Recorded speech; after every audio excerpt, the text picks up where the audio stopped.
भगवान बुद्ध की कहानियां जीवन को एक नई जिंदगी देती है। आज का युग इतना मलिन हो चुका है जिसका प्रभाव सबसे ज्यादा युवाओं पे पड़ रहा है।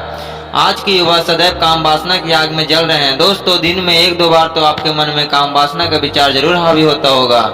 जो लोग इसके सामने गिर जाते हैं अपने जीवन में कुछ भी हासिल नहीं कर पाते हैं। आज की युवा पीढ़ी इस काम वासना से बेहद परेशान है। आज की इस बौद्ध कहानी में हम लोग काम वासना से कैसे मुक्ति पाएं और इस पर जीत हासिल कैसे करें, इस कहानी के माध्यम से अच्छे से समझेंगे। यह बात उस समय की है जब भगवान बुद्ध को ज्ञान प्राप्ति के बाद अपने धर्म का प्रचार प्रसार करने के लिए विचरण किया करते थे। उनके ज्ञान से प्रभावित होकर एक राजा जिसका नाम था कौशल नरेश, उसने बौद्ध धर्म के प्रचार प्रसार में अपनी भी भागीदारी निभाई। उसने बौद्ध मंदिरों का निर्माण बहुत बड़े पैमाने पर करवाया और महात्मा बुद्ध की बहुत सेवा की। एक दिन नरेश की पत्नी जो मल्लिका देवी थी, वह राज के राज दरबार में स्नान घर में स्नान कर रही थी। उसके साथ एक पालतू कुत्ता भी था और स्नान घर में झुककर अपने पैरों को धो रही होती है। उसी वक्त उसका कुत्ता उस पर चढ़ बैठता है। कुत्ते को स्पर्श पाकर वही मैथुन शुरू कर देती है और कुत्ता भी उसके साथ लगा रहता है। स्नान घर में उसके अलावा कोई भी नहीं होता है। राजा अपनी महल के एक कमरे से मल्लिका देवी के इस कुकर्म को देख लेता है। कुछ समय बाद मल्लिका देवी स्नान घर से वापस राजमहल में आती है। राजा उससे मिलता है और उसे धुतकारता है और कहता है कि तुम राज की मल्लिका होकर ऐसा कुकर्म करती हो। राजा अपनी आंखों देखी सारी घटनाएं मल्लिका देवी को बताता है। मल्लिका देवी यह घटना सुनकर शर्म से पानी पानी हो जाती है। इसे झुठलाने के लिए वह राजा से कहती है, आप जिस कमरे से देख रहे थे उस कमरे का वास्तु दोष ही ऐसा है। उस कमरे से जो भी लोग स्नान घर में देखता है उसे दो लोग दिखाई देते हैं, इसलिए आपका सारा भ्रम था। मैं स्नान घर में अकेले ही स्नान कर रही थी। अगर आपको यकीन ना हो तो आप स्नान घर में जाकर स्नान करो और मैं उस कमरे से आपको देखूंगी। राजा मल्लिका की बात मानकर वहां स्नान घर में स्नान करने चला जाता है। मल्लिका देवी राजमहल के उसी कमरे से राजा को देख रही होती है।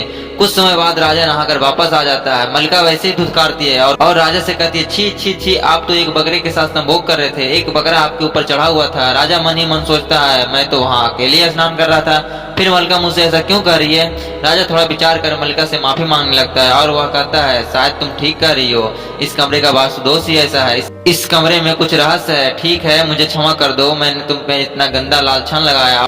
और राजा कुछ दिनों तक इस बात को भूलने की पूरी कोशिश करता है। जब भी ध्यान करने के लिए बैठता है तो उससे ध्यान में बस यही बात चलती रहती है। राजा के मन में एक ही विचार उठने के कारण बेहद परेशान रहने लगा। उसे सपने में भी यही सब दिखाई देता था। वह बहुत ही परेशान रहने लगा था। अंत में उसने चौथा दिन महात्मा बुद्ध के शिविर में जा पहुंचा। वहां महात्मा बुद्ध को एकांत में जाने के लिए प्रार्थना करता है।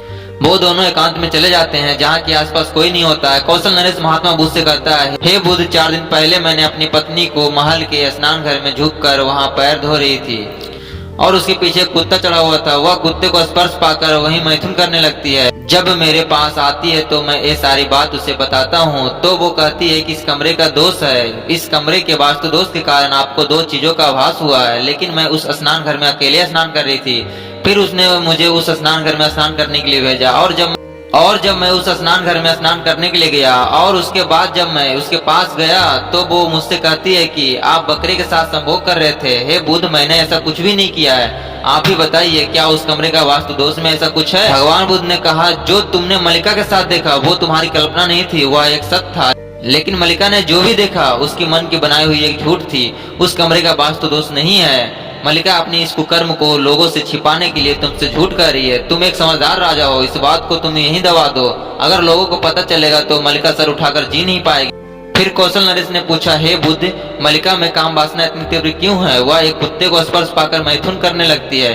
भगवान बुद्ध कहते हैं, तुम्हारी पत्नी पिछले जन्म में एक वेश्या थी और उसी जन्म का संस्कार उसके इस जन्म में भी है। काम वासना एक ऊर्जा है और इस ऊर्जा को कभी नष्ट नहीं किया जा सकता है। काम वासना ये 2 दिशाओं में बहती है। अगर ये नाभि चक्र के ऊपर बहेगी तो आत्मा को शांति की अनुभूति होगी और अगर नाभि चक्र के नीचे बहेगी तो तुम्हारे मन में काम वासनाएं चलते रहेगी।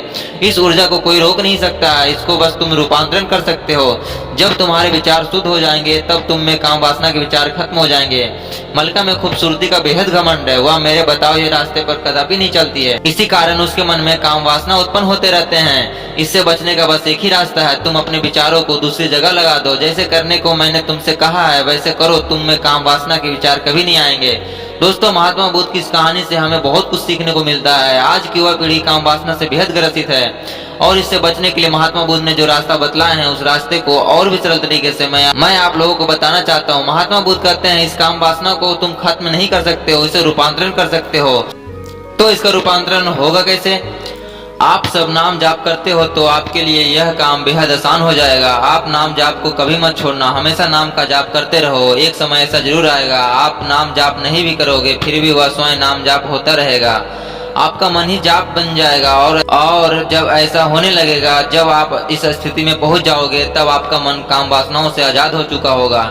लेकिन जो लोग नाम का जाप नहीं करते हैं वो लोग अपनी इस शक्ति का रूपांतरण कैसे करें? दोस्तों, यह मन का काम है विचार उत्पन्न करना, लेकिन कुछ विचार पर अमल करना हमारे शरीर का फैसला होता है। यह मन हमेशा काम वासना के लिए ललचता रहता है। वैसे वैसे दृश्य मन में उत्पन्न होते ही रहते हैं, लेकिन आपको कभी भी अपने संकल्प को नहीं तोड़ना है और अपने आप को हमेशा स्वस्थ रखना है। तो दोस्तों, आज की वीडियो में सिर्फ इतना ही। फिर मिलते हैं किसी नई वीडियो के साथ। जब तक के लिए अपना ख्याल रखना। जय हिंद, जय भारत।